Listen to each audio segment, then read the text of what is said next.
주어진 인물, 거기 등장하는 인물에게 공통적으로 쓰여지고 있는 단어가 함께입니다.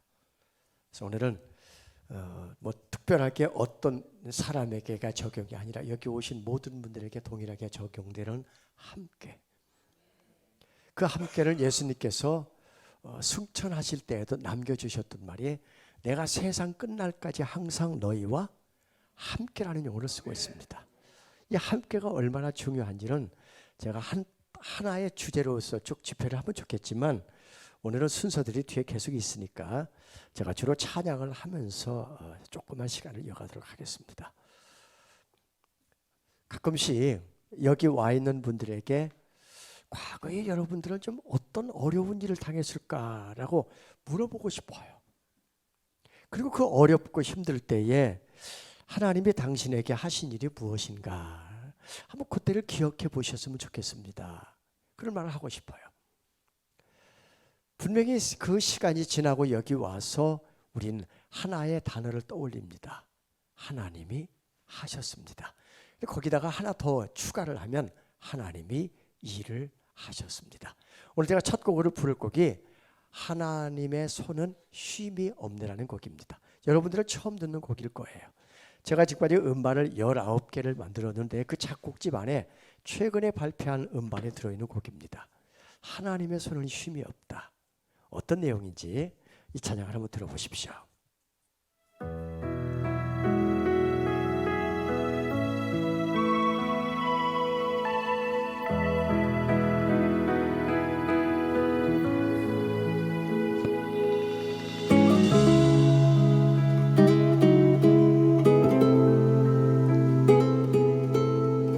드러머 이거 스네어 풀어놓으세요.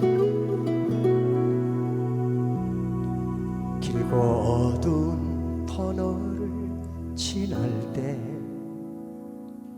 거친 풍랑이 휘몰아칠 때 모든 소망이 사라졌을 때 하나님의 손은 일하시네. 내가 힘들 때 손잡아 주시고 내가 슬플 때 위로해 주시며 내가 아플 때 치료해 주시네. 하나님의 손은 일하시네. 그 손이 나를 지켜주시네. 그 손이 나를 인도하시네. 그 손이 나를 도와주시네. 하나님의 손은 쉼이 없네. 그 손에 붙잡힘이 은혜라. 그 손에 이끌림이 은혜라. 그 손에 세워짐이 은혜라. 하나님의 손은 쉼이 없네.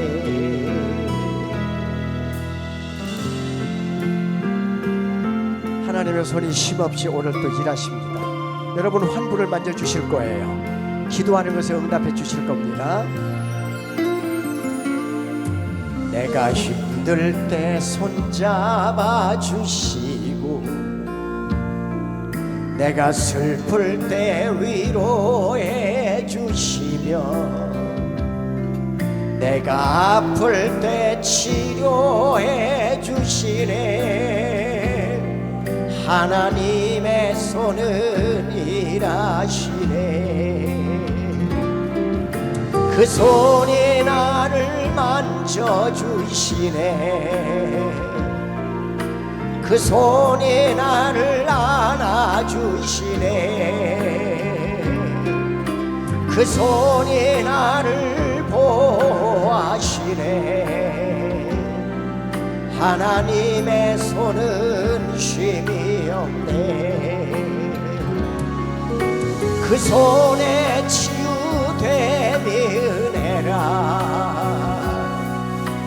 그 손에 회복됨이 은혜라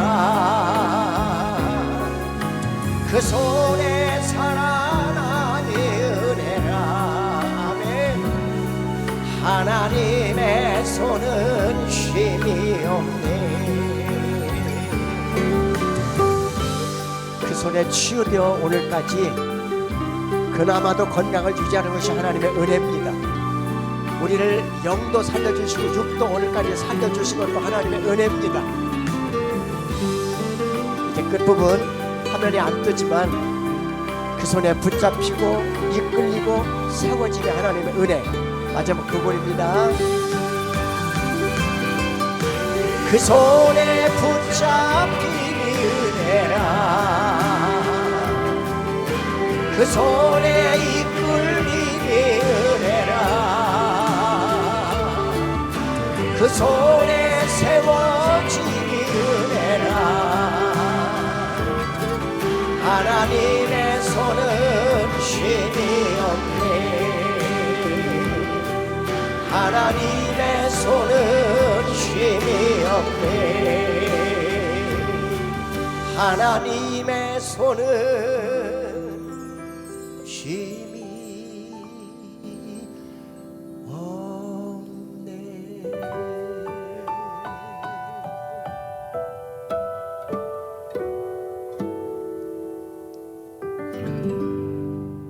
이 찬양을 뚫고 나오신 성령님이 오늘 여러분을 만져주실 거예요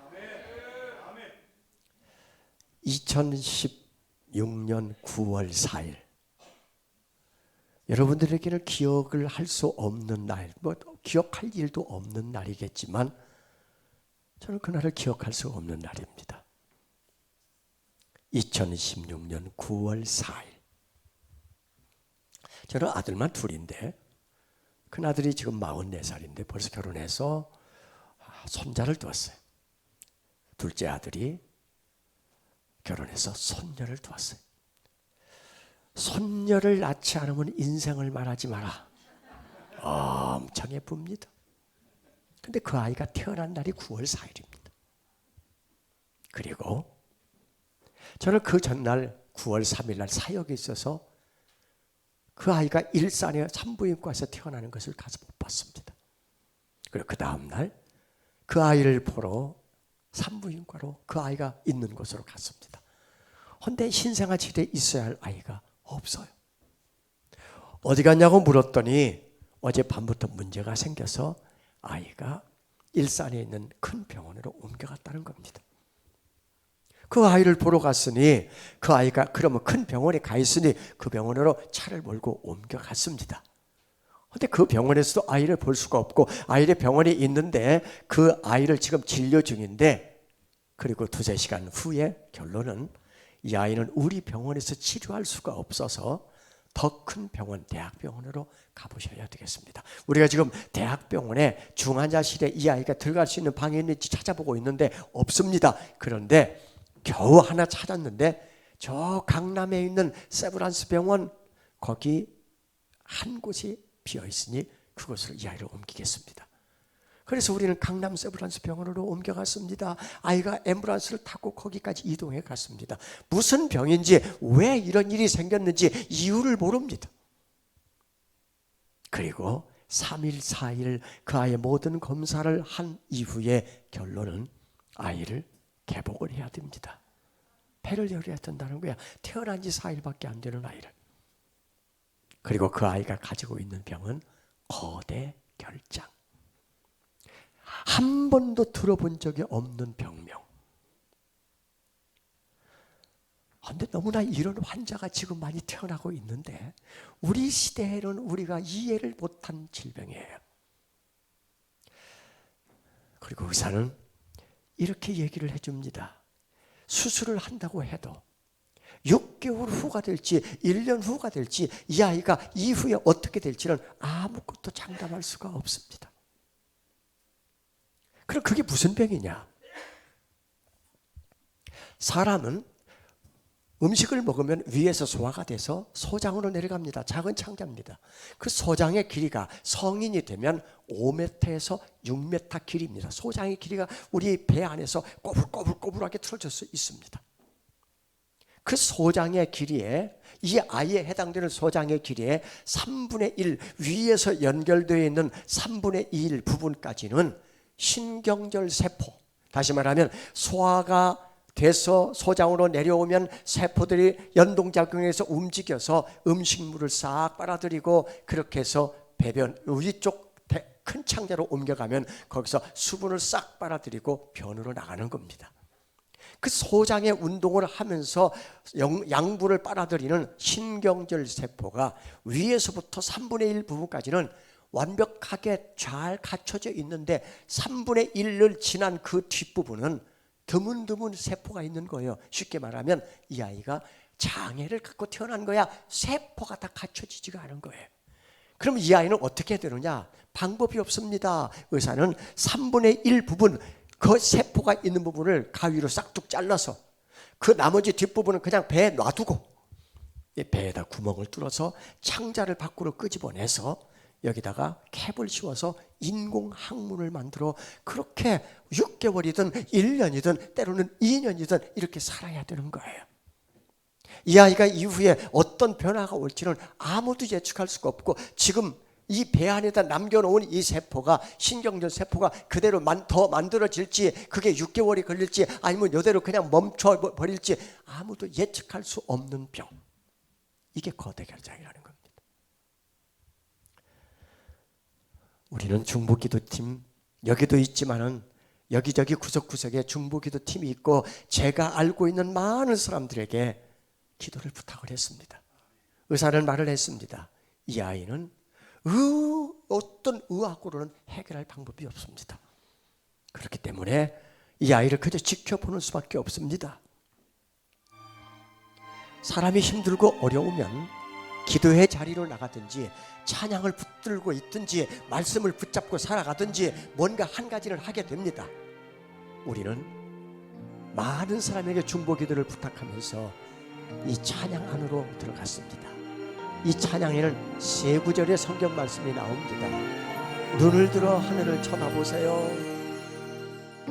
사방이 가로막혀 절망하나요.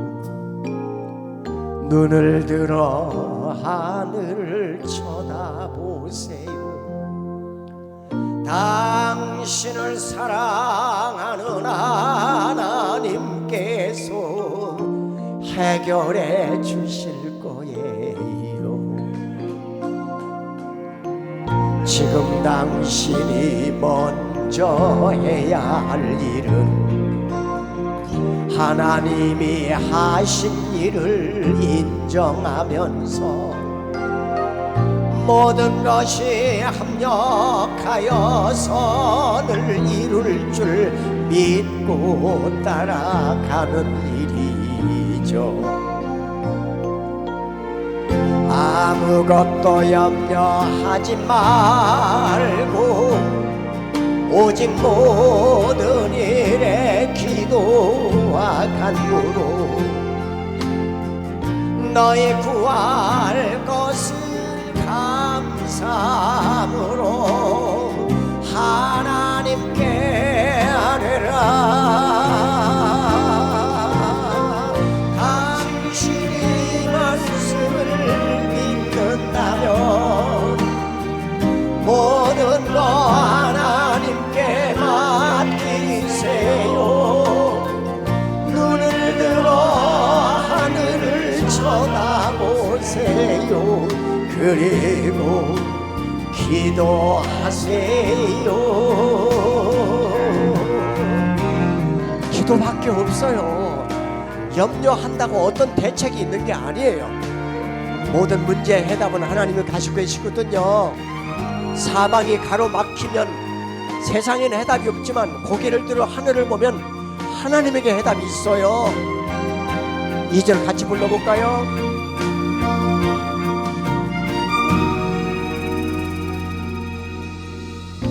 끝없는 고난으로 울고 있나요? 눈을 들어 주님을 바라보세요. 당신을 창조하신 하나님께서 어떻게 해요? 하나님 해결해 주실 거예요. 낫게 해 주실 거예요. 지금 당신이 먼저 해야 할 일은 하나님이 하실 일을 신뢰하면서 모든 것이 합력하여 선을 이룰 줄 믿고 순종하는 일이죠. 네가 물 가운데 지날 때에 물이 너를 침몰치 못할 것이며 내가 불 가운데로 행할 때에도 타지 아니하리라. 하나님의 이 약속을 믿는다면 모든 것 주님께 맡기세요. 눈을 들어 주님을 바라보세요. 그리고 감사하세요. 눈을 들어 주님을 바라보세요. 그리고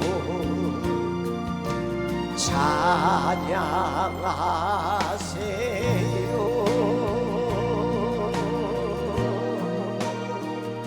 아멘.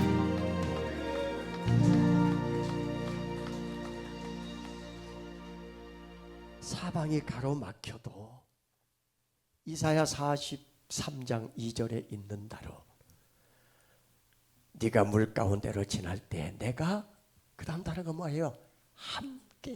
함께라는 단어가 여기도 나와요. 네가 강을 건널 때 물이 너를 침몰치 못하도록 내가 함께할 것이며 네가 불 가운데로 행할 때 타지도 아니하도록 내가 너를 함께해서 그 위험에서 건져줄 것이야. 2021년 1월 6일 여러분들은 아무 날도 아니에요. 그저 지나간 날이에요. 그런데 저에게는 특별한 날이에요. 왜냐하면 제가 강남 세브란스 병원에서 암 선고를 받았거든요. 하나님이 일한다고 암 안 걸리는 게 아니에요.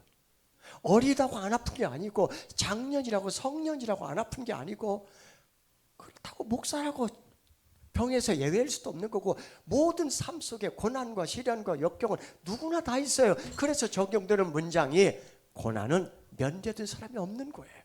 제외된 사람이 아무도 없어요. 김바울 목사님을 제가 90년 중반쯤에 일본 동경순복음교회 이강원 목사님 교회에서 뵀어요. 그때는 이보다 건강하셨어요. 그때는 암을 5개는 안 앓을 것 같아요. 그 이후에 아마 하나님이 또 어떻게 살아가면서 선교사의 일을 하면서 얼마나 많은 스트레스와 이런 것들이 많았으면은 뭐 암도 오지요. 하나 예외일 수도 없는 것은 선교사라고 예외가 아니라는 거예요. 문제는 이런 암이 왔을 때에 여기 암입니다 이렇게 말할 때 우리가 어떤 질병의 선고를 받을 때 여러분들이 쓴 용어가 뭔지 기억해 보세요. 왜? 왜 내가 암에 걸려야 돼? 왜 여러분은 예외해야 되나요? 왜 내가 꼭 이때 걸려야 돼? 아니 아무 때나 걸리면 안 되나요? 아니 왜 이런 그 좋은 때에 하필 내게 이런 암이 왔냐고. Why라는 용어를 우리는 너무 많이 써요. Why? 왜? Why? 왜 내가 걸려야 돼요? 왜 나야 돼요? 왜 이때야 돼요? 왜 나는 왜 여러분은 걸리면 안 되고 왜 여러분은 예외해야 되나요? Why가 아니에요. 이런 상황을 이런 어렵고 힘든 상황을 만날 때 내가 주님께 묻는 것은 늘 왜 주님 나를 이렇게 지켜주시지 않고 그 약속한 대로 내가 이렇게 인생을 살아왔는데 나를 이렇게 뭐 힘들게 합니까? 나를 왜 이렇게 버리셨습니까? 얼마나 많은 용어들을 우리가 동원합니까? 그런데 이때에 주님이 우리에게 묻는 질문이 있습니다. 저는 강남 세브란스 병원에서 암 선고를 받고 이제 암 수술을 받기 위해서 모든 과정을 다 준비하고 집으로 돌아오는데 차 안에서 한국의 찬양을 들으면서 무척 울었습니다. 이 안에 주님이 묻는 질문이 있었기 때문입니다. 이런 질문입니다.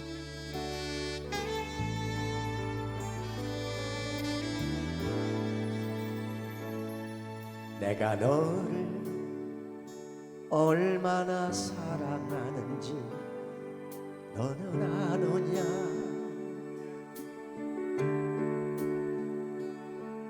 내가 너를 얼마나 좋아하는지 너는 아느냐? 내가 너를 얼마나 기다렸는지 너는 아느냐? 너는 아느냐? 너는 아느냐? 내가 너를 얼마나 사랑하는지 너는 아느냐? 내가 너를 얼마나 좋아하는지 너는 아느냐? 내가 너를 얼마나 기다렸는지 너는 아느냐? 너는 아느냐? 너는 아느냐? 내가 너를 살리려 나의 생명을 주었고 내가 너의 수치를 씻으려 나의 생명을 준 것을 너는 아느냐? 나의 은혜를 얼마나 알며 내 사랑의 노래를 너는 아느냐?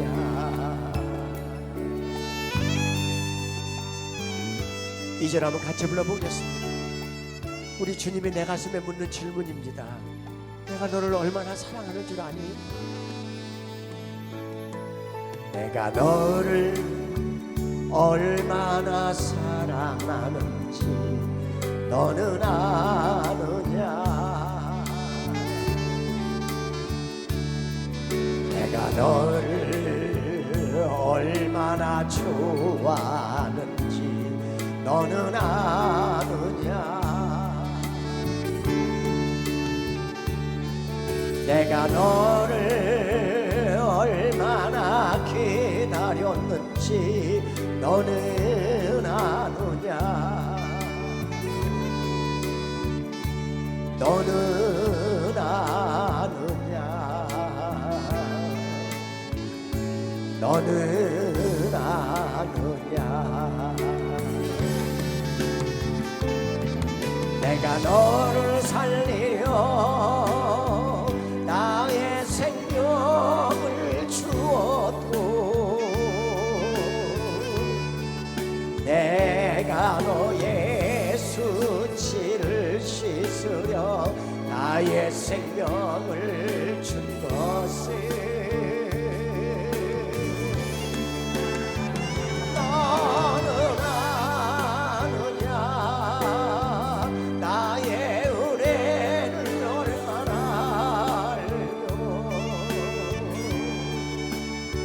사랑의 노래를 너는 아느냐?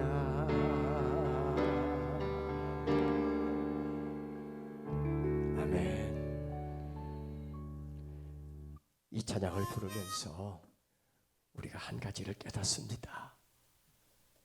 우리의 모든 질병이나 실패나 어려움이나 힘든 모든 상황들은 십자가를 통하지 않고 해석이 되지 않습니다.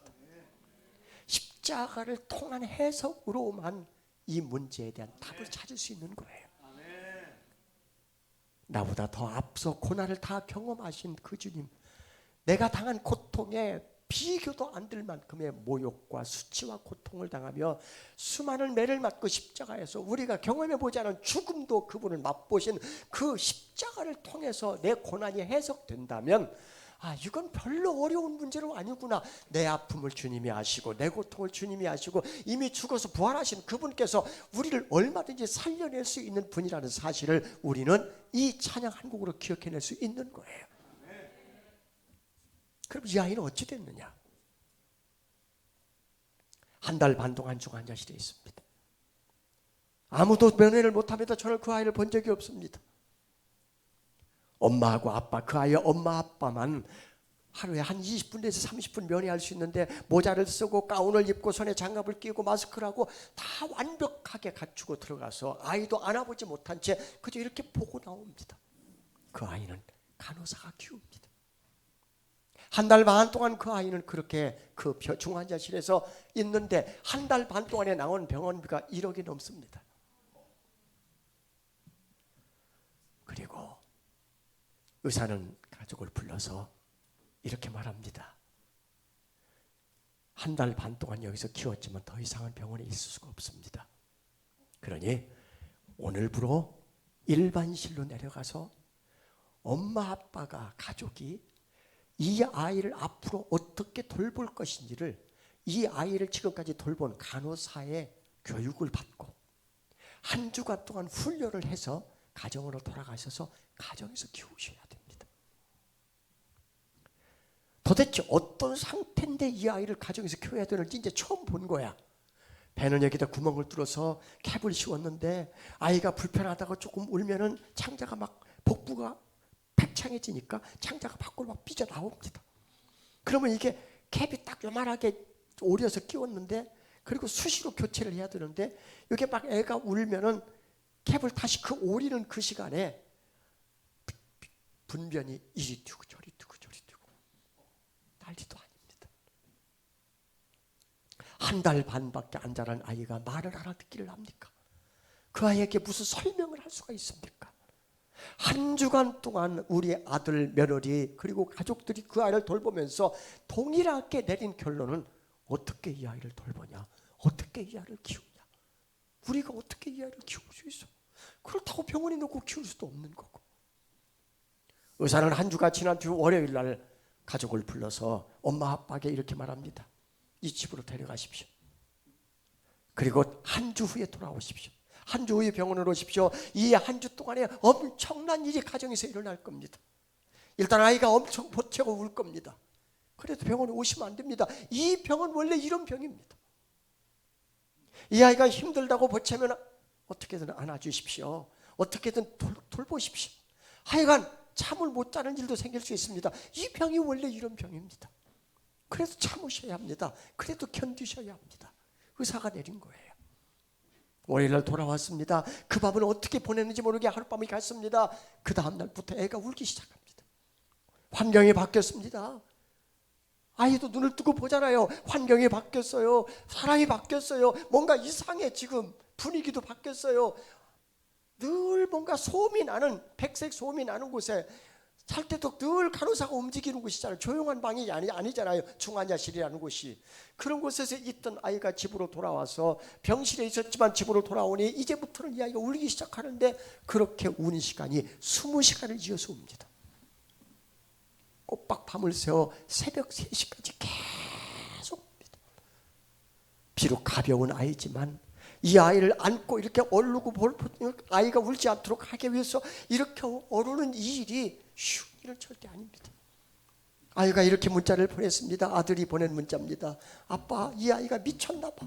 왜 이렇게 미치지 않고서 왜 이렇게 우냐는 거야.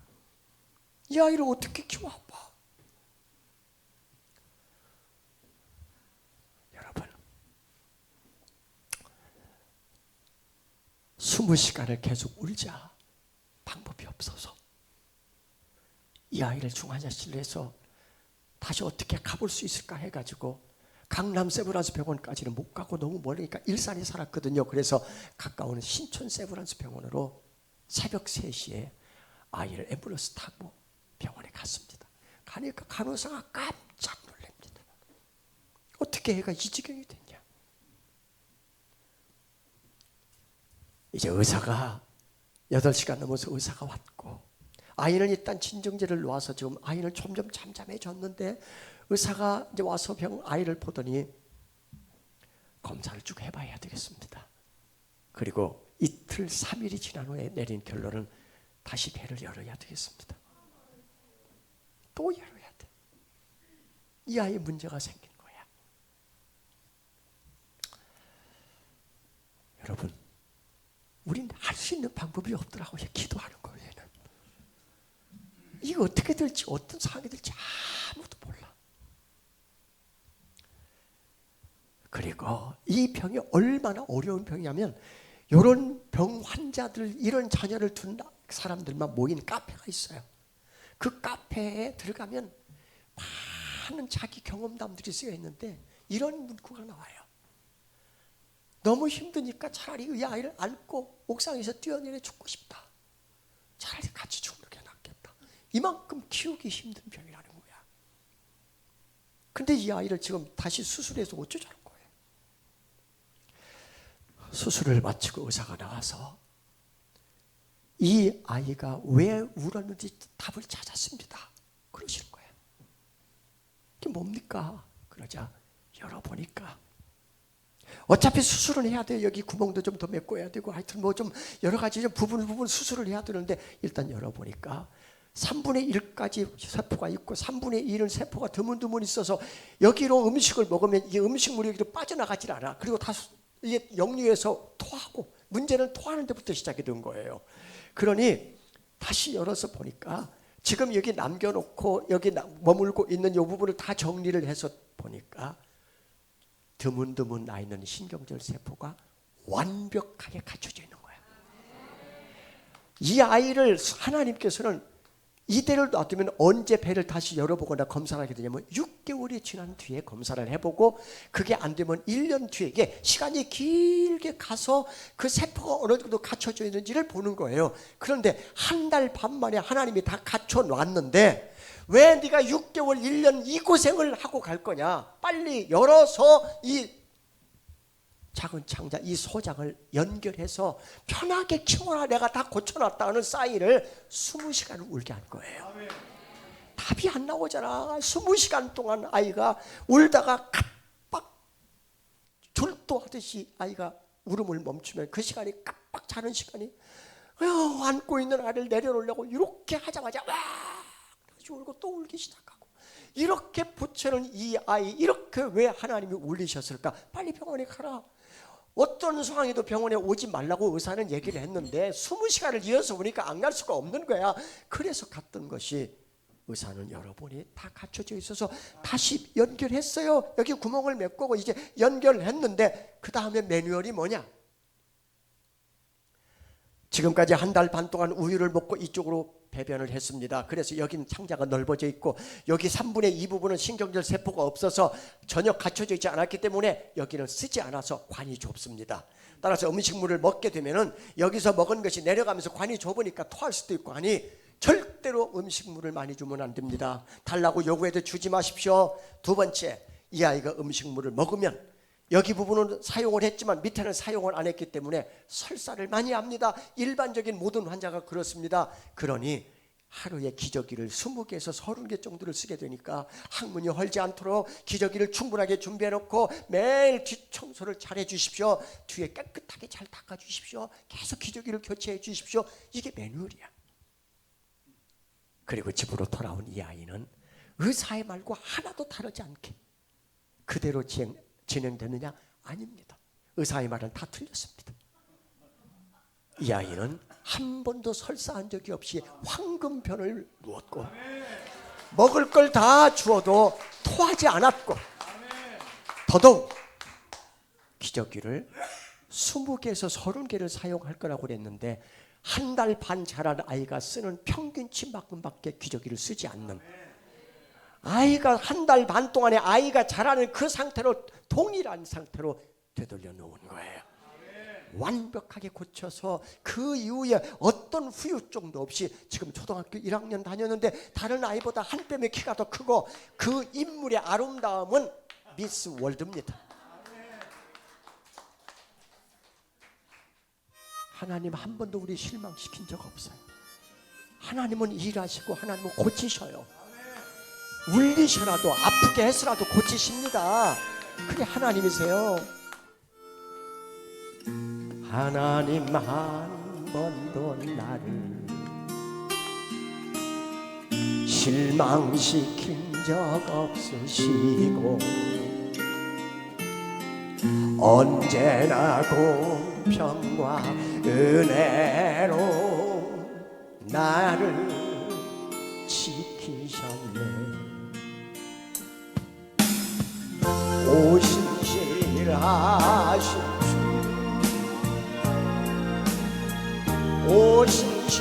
오신실하신 주, 내 너를 떠나지도 않으리라. 내 너를 버리지도 않으리라. 약속하셨던 주님 어떻게 했어요? 그 약속 지키셨어요. 하나님이 하셨어요. 이후로도 영원토록 나를 지키시리라 확신하네. 지나온 모든 세월들 돌아보아도 그 어느 것 하나 주의 손길 안 미친 것처럼 오신실하신 주, 오신실하신 주,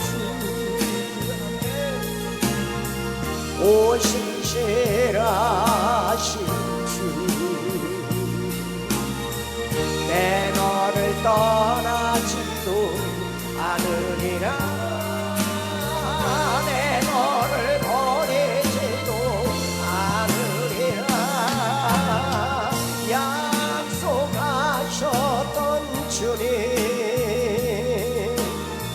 그 약속을 지키사 이후로도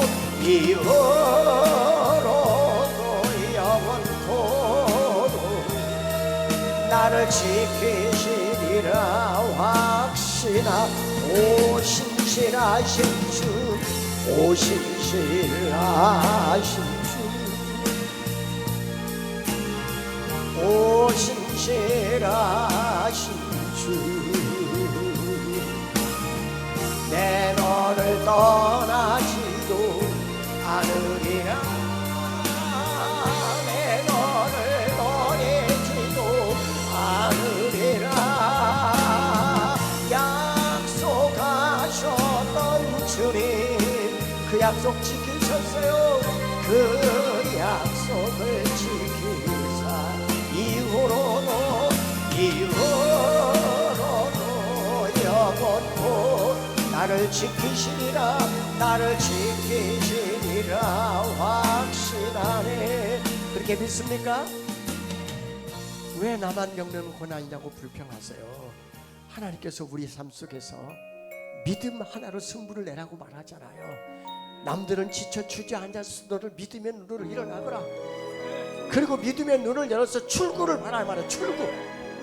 지금 과정 중에 있는 그 상황에서는 출구가 안 보이겠지만 하나님께서 예비한 출구를 믿음의 눈으로 보라는 거예요. 반드시 반전이 일어납니다. 왜 나만 겪는 고난이냐고 불평하지 마세요. 고난의 네 편에 미리 보면서 감사하세요. 너무 견디기 힘든 지금 이 순간에도 주님이 일하고 계시잖아요. 남들은 지쳐 앉아있 여러분만은 일어나야 돼. 당신만은 일어서세요. 아멘. 힘을 내세요. 힘을 내세요. 주님이 손잡고 계시잖아요.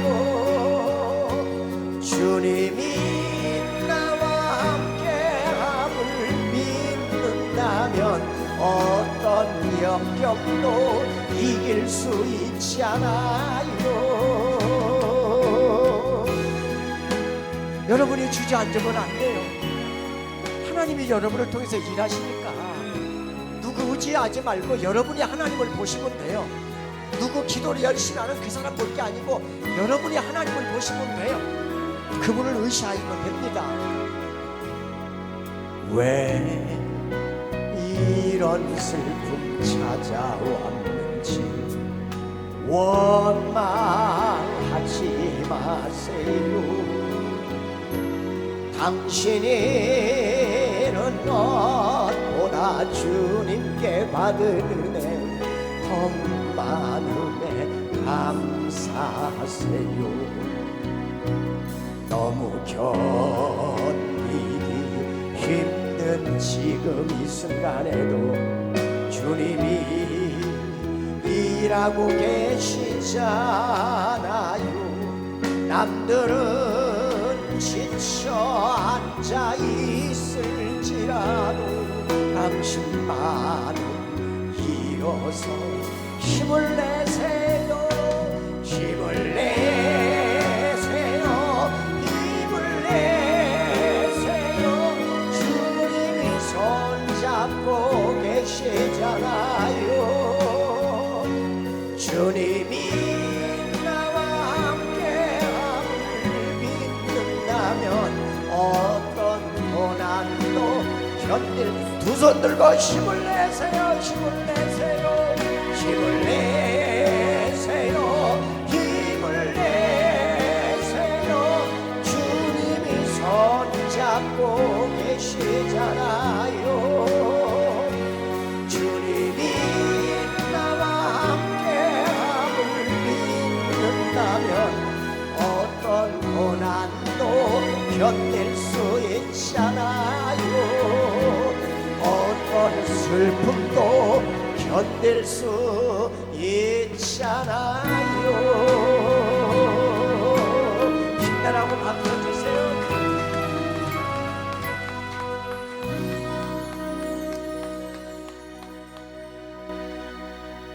이제 한 곡 하고 마칠 텐데요. 제가 질문 하나 던집니다. 질병에 걸려서 너무 아프고 힘든데 어느 목사님 오셔서 고난과 역경은 하나님이 주신 선물입니다. 참 좋은 선물 주셨네요. 그죠?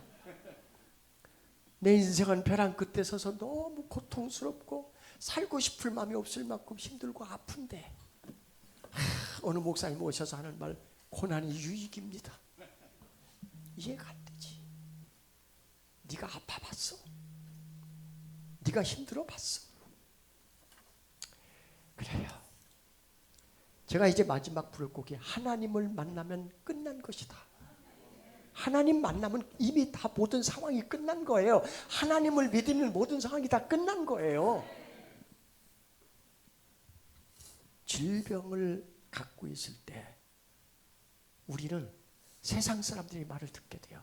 용한 의사, 야 아주 뭐 쫓기 좀 집어내는 병을 치료하는 어떤 좀뭐 하다못해 점쟁이까지 다 동원돼.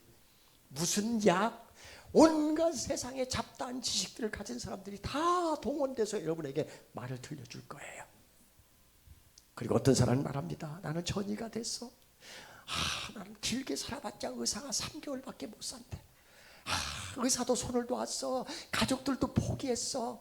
네, 그럴 수 있어요. 그러나 이 가사가 이렇습니다. 모든 것이 끝났다고 말하는 사람들의 말을 듣지 말아라. 하나님은 아직도 너에게서 시선을 떼지 않았다. 세상에서 답을 찾지 말아라. 사람들을 의지하지 말아라. 너의 모든 문제는 하나님만이 해결할 수가 있다. 인정하십니까? 이게 가사야. 한번 가볼게요.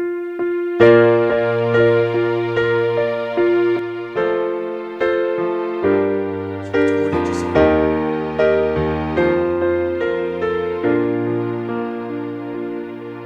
모든 것이 끝났다고 말하는 사람들의 말을 듣지 말아라. 하나님은 아직도 너에게서 시선을 떼지 않았다. 세상에서 답을 찾지 말아라. 사람들을 의지하지 말아라. 너의 모든 문제는 하나님만이 해결할 수가 있다. 기도를 쉬지 마라. 찬양을 멈추지 마라. 하나님이 너를 주목하고 있다. 예배에 집중하라.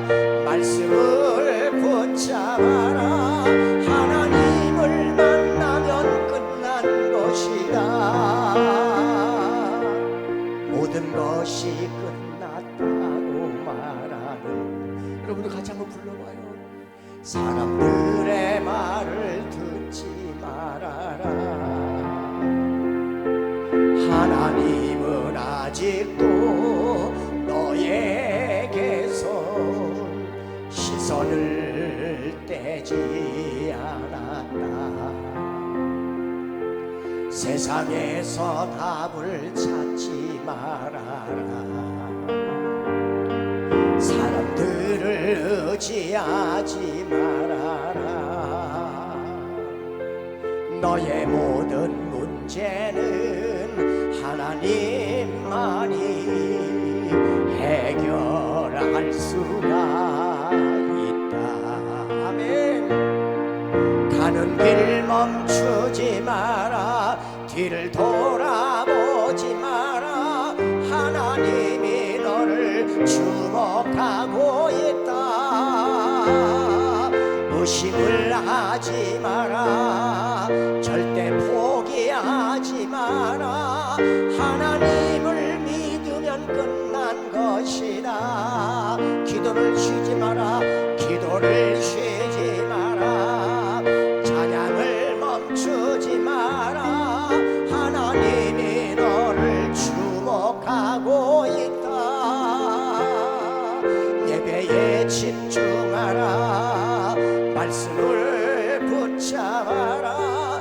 하나님을 만나면 끝난 것이다. 가는 길 멈추지 마라. 가는 길 멈추지 마라. 뒤를 돌아보지 마라. 하나님이 너를 주목하고 있다. 의심을 하지 마라. 절대 포기하지 마라. 하나님을 믿으면 끝난 것이다. 하나님을 만나면 끝난 것이다. 하나님을 믿으면 끝난 것이다. 하나님을 믿으면 끝난 것이다. 아멘. 하나님 만나면 끝납니다. 두려워하지 말라고 그랬어요. 무서워도 마십시오. 낙심하지도 마십시오. 절망하지도 마십시오. 포기하지도 마십시오. 왜냐하면 함께라는 단어가 거기 박혀있기 때문입니다. 그 함께에 세상의 재물이, 훌륭한 의사가, 세상의 모든 좋은 것들이 함께하는 것이 아니라 하나님이 함께 하십니다. 우리 손녀딸을 고쳐주신 하나님, 암에서 저를 구해내신 하나님, 김바울 목사님을 5번이나 암에서 고쳐내신 하나님, 우리 권태일 목사님과 지금까지 긴 세월 동안 사랑받 즐거운 집, 이 모든 일들을 여기까지 이루어 오신 하나님, 그분의 손을 쉼없이 일하십니다. 기도하십시다. 하나님 감사합니다. 오늘 이 찬양이 평생 가슴에 남아 이 찬양으로 인해 기도하면서 말씀을 붙잡고 하나님 모든 상황을 이겨낼 수 있도록 힘을 주시고 피 묻은 소리로 안수해 주셔서 치료해 주시고 기적과 이적이 내 삶 속에 일어났음을 간증할 수 있는 사람으로 만들어 사용하옵소서. 예수님 이름으로 기도드립니다.